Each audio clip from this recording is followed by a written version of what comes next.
11 years ago on February 3rd, the Baltimore Ravens will go ahead and defeat the 49ers in Super Bowl 47 34-31 to go ahead and become world champions once again. Now this game might have a little bit of some controversy when it comes to it, of course this game being the Blackout Bowl, because the Superdome will go ahead and lose power in the third quarter, or at the end of the game with the Jimmy Smith and Michael Crabtree situation with that not being called, but this would be the Ravens' second Super Bowl, and they were established in the year 1996. They were on a roll so far. For only being established for that short amount of time, having 2 Super Bowls is pretty good. But after that, a lot of things in Baltimore would go ahead and change. Of course, Ray Lewis would go ahead and retire, one of the greatest defensive players of all time. Joe Flacco would go ahead and get a bag, but he was never able to go ahead and go on the same run that he once did in 2013. And with Flacco not playing at that high level anymore, the Ravens front office had to make a decision with the 2018 draft. With the 32nd overall pick, they would go ahead and select a quarterback out of Louisville, and this quarterback would go ahead and become a 2-time MVP and would go ahead and change the NFL forever. That quarterback would of course be Lamar Jackson, but year after year of Lamar being in the playoffs and the Baltimore Ravens being in the playoffs, they really just haven't been able to get over the hump or get over the adversity that they have faced year after year. But to tell the story how the Baltimore Ravens haven't been able to get over the hump, we got to start at Lamar Jackson's rookie season all the way back in 2018. Before we get into that, make sure you guys drop a like and subscribe. It's very much appreciated, and let's continue. In 2018, the Pittsburgh Steelers and the Baltimore Ravens would go ahead and face off in a Week 9 matchup. And in this game, Joe Flacco would go ahead and suffer a hip injury, and for the rest of the season, Lamar Jackson would go ahead and start. And well, starting Lamar Jackson for the rest of the year was a smart idea because he went ahead and performed well, and they went 6-1. And Joe Flacco would go ahead and stay in the backup role, and a year later he'd be traded off to the Denver Broncos. But anyway, back to Lamar Jackson and the Baltimore Ravens. Lamar would actually go ahead and lead the Ravens to the playoffs, and he'd be the youngest rookie quarterback ever to start in a playoff game. But sadly, this would be the start of Lamar Jackson and the Ravens' playoff losses with Lamar. They would go ahead and lose 23-17, and the Chargers kicker would go ahead and have a heck of a game with 5 field goals made. And well, if you're a Raven fan, you're like, well, you can't be too mad. You had the youngest rookie quarterback to ever start in a playoff game, and hey, it was a pretty close game, and you know, the future looked really bright in Baltimore, and you really couldn't complain after this game whatsoever, because at least the future was bright. And saying that the future was bright might have been an understatement, because 2019, the Baltimore Ravens and Lamar Jackson were absolutely on fire. Jackson would go ahead and throw for 3,127 yards, but lead the NFL in passing touchdowns with 36. He only threw 6 interceptions, and of course he would lead the NFL in quarterback rushing yards with 1,260. He had 7 rushing touchdowns, so he had a huge season, and he definitely deserved to go ahead and win that unanimous MVP award this year, because he took the league by storm, and the Ravens were on fire, and they were the #1 seed in the AFC.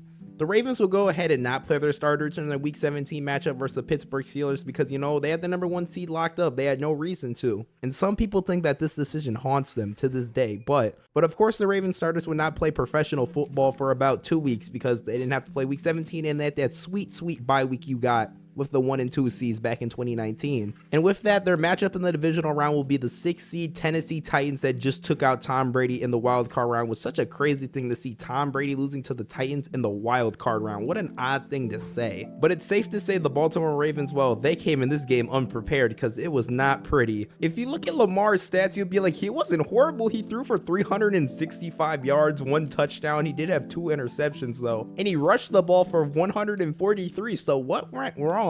Ryan Tannehill didn't have any good stats either. He was 7 for 14, 88 yards, and he did throw 2 touchdowns. What killed the Ravens? Well, Lamar Jackson in this game, well, he wasn't perfect, but I definitely don't think he's the reason why they necessarily lost this game. It was the Ravens defense. They let Derrick Henry have 30 carries for 195 yards. This is an ultimate choke job by this Raven defense. They got absolutely bullied all game by Derrick Henry. 195 yards is absolutely insane. And yeah, the Ravens will go ahead, you know, be the 1st seed and lose to a 6th seed Tennessee Titan team. Well, that's how Lamar Jackson's unanimous MVP season would end. But hey, you got a quarterback that just won unanimous MVP. The offense looks great. The future still has to be bright, right? Going into the 2020 season, man, this was an insane season and just a ridiculous one. So much goofy stuff happened this year. So go ahead and go 11-5 this year, and well, they didn't win the division because the Pittsburgh Steelers want to go on an insane run. No, they didn't win the division, but they won 11-5. They still had a winning record, and they still made the playoffs. That is huge.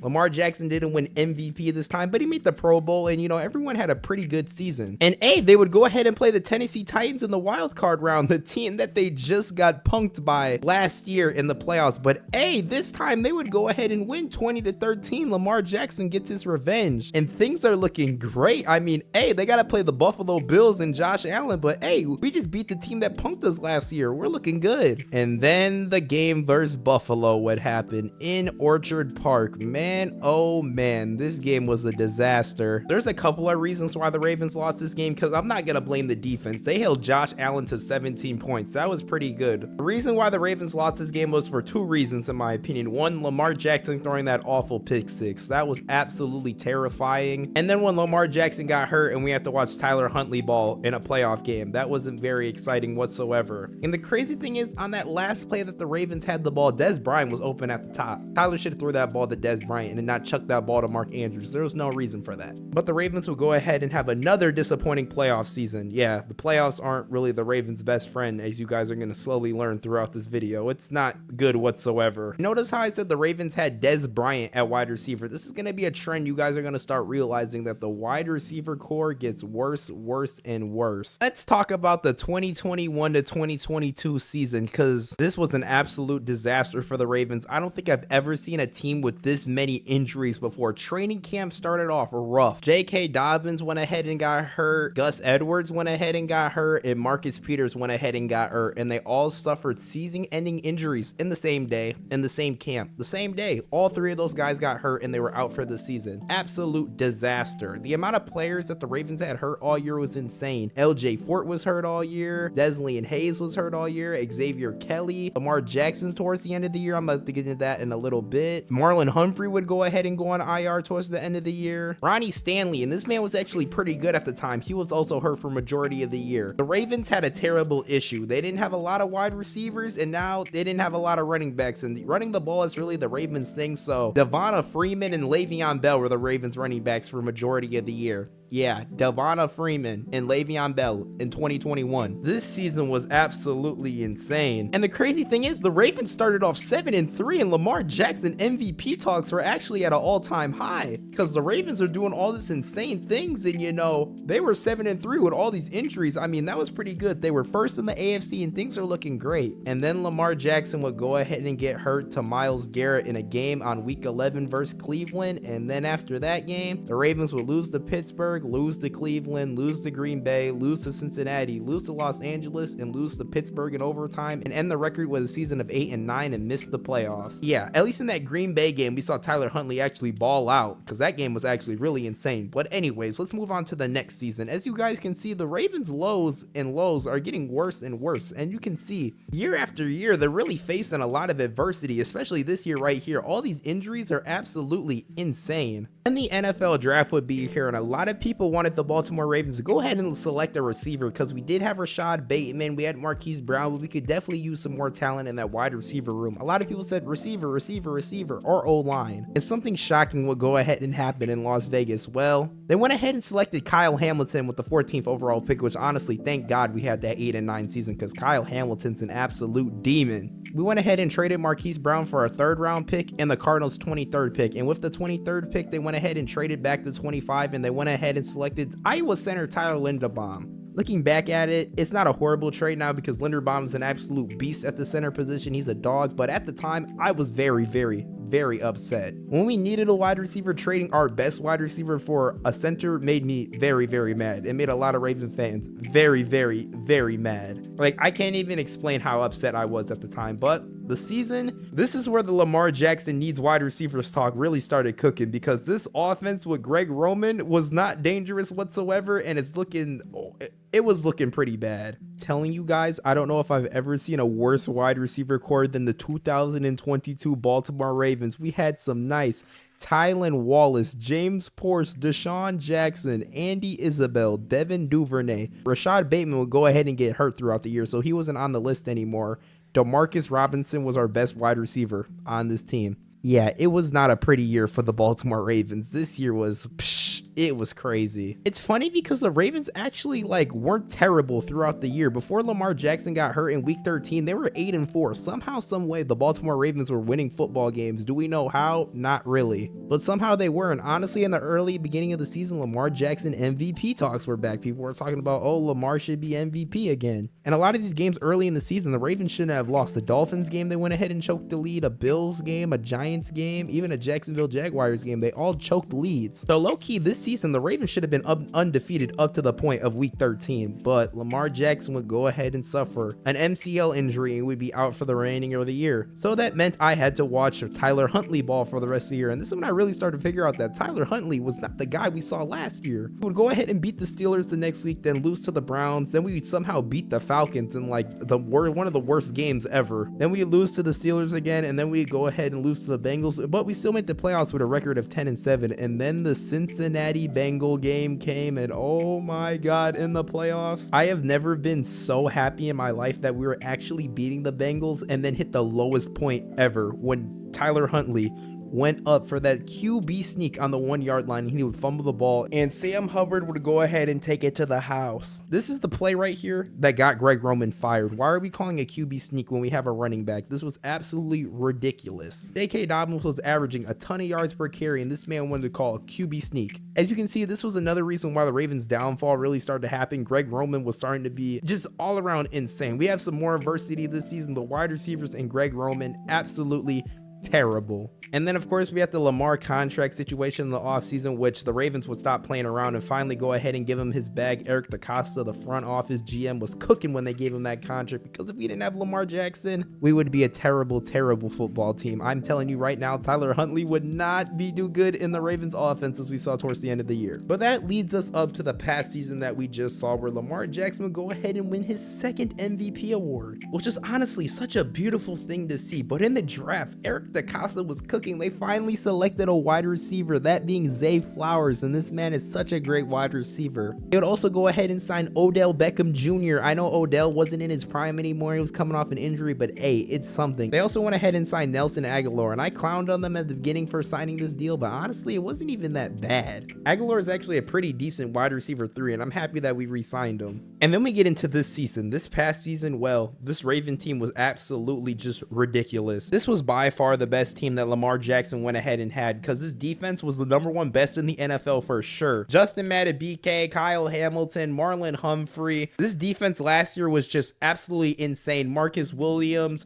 Patrick Queen, Roquan Smith. This defense last year was absolutely elite. Lamar Jackson, well, all year he was playing at an MVP level. Ravens would go ahead and start off 3-2 in week 5 after taking a horrible loss to the Pittsburgh Steelers, and of course there were a lot of questions going out, and then the Ravens would go on fire. They would go ahead and beat the Tennessee Titans in London, destroy the Detroit Lions, beat the Cardinals, destroy the Seahawks, have a questionable loss to the Cleveland Browns, what they should have won that game, but they went ahead and choked and, you know, did the Raven way. Went ahead and beat the Cincinnati Bengals on Thursday Night Football, beat the Los Angeles Chargers, had their bye week, beat the Rams in an absolute shootout, beat the Jaguars, embarrassed the Niners on Christmas Day, embarrassed the Miami Dolphins on New Year's, and they would go ahead and take a loss to the Pittsburgh Steelers in the last week because they didn't play their starters, because they had the #1 seed in the AFC locked up once again. This was the highest that I ever felt about this Baltimore Raven team. I genuinely thought we were going to the Super Bowl this year. I felt like we could beat anyone in the AFC. We were the best team in the NFL, and we were going to go ahead and win. Lamar Jackson took home MVP, even though to some people he had some questionable stats, but last year we just saw some bad QB play from a lot of teams. There was a lot of backup QBs last year, so it was kind of questionable, but Lamar Jackson, he's a 2-time MVP. And then the playoffs started. Well, the first half in the Houston Texan game, well, I was worried. I genuinely thought the Texans were about to beat us because we were not playing good football in the first half, but the second half we came out and we beat the Texans. It looked like a blowout on the stat sheet, but man, if you look at that first half, things were scary. We went ahead and won 22-10, and CJ Stroud, he's a dog, but I guarantee you Stroud will be back next season. But that would go ahead and lead us to Lamar Jackson's first conference championship game, and man, oh man, I was nervous, but I also really felt like we had this game in the bag. We're the best team in the AFC. Our offense has been playing insane. There is no reason that we lose this football game. The Ravens will go ahead and lose this game 17-10. I can't blame the defense that held Patrick Mahomes to 17 points. It was the offense in this game, man. A lot of bad luck and a lot of bad plays. Zay Flowers fumbling that ball. That was a killer. There's some controversy with the refs and the Isaiah Likely holding, but I can't even be mad at that because this offense played terribly and we should have won this game. We should have. It was a terrible game of football on the offensive side of the ball. And now we stand here in the middle of April before the draft. I'm recording this video and I genuinely do not know what to think going forward. This team has faced so much adversity, so much bad luck, and so much choking. Can we cut out with the choking, please? Like, genuinely, over like the past 5 years, I've seen so much choking, just choking in general. Like, why? We're the 1 seed, we gotta choke, or like we're up in a game, we choke. Why? But yeah, we're in April, a few weeks before the draft. I don't know what to think about going into next year because the AFC, it's loaded once again. If there was ever a time for us to go ahead and win the Super Bowl, it was last year. Now the Texans are loaded, the Chiefs are still the Chiefs, the Bengals are gonna be back with Joe Burrow. Yeah, it's gonna be insane. We lost a whole bunch of players, we lost a whole bunch of coaches, we lost our amazing defensive coach.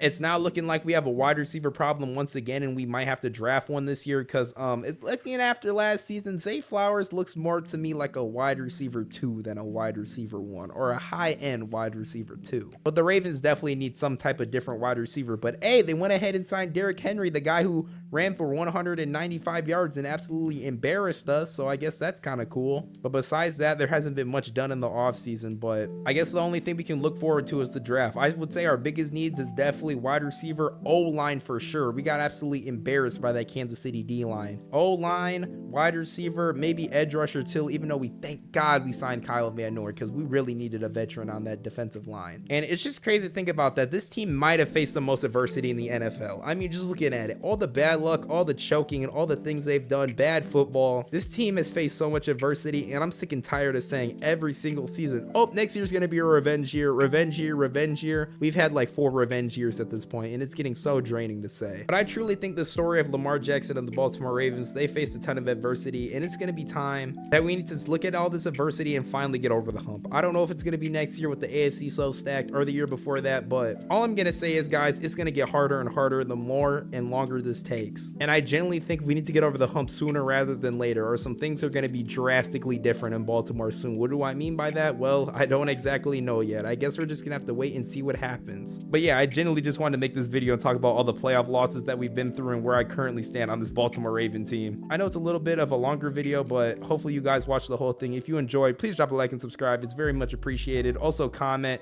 what do you guys think about the Baltimore Ravens going into next year? What do you guys think they need to do in the draft? And have they faced the most adversity in the NFL over the last few years? And I will see you guys in the next video.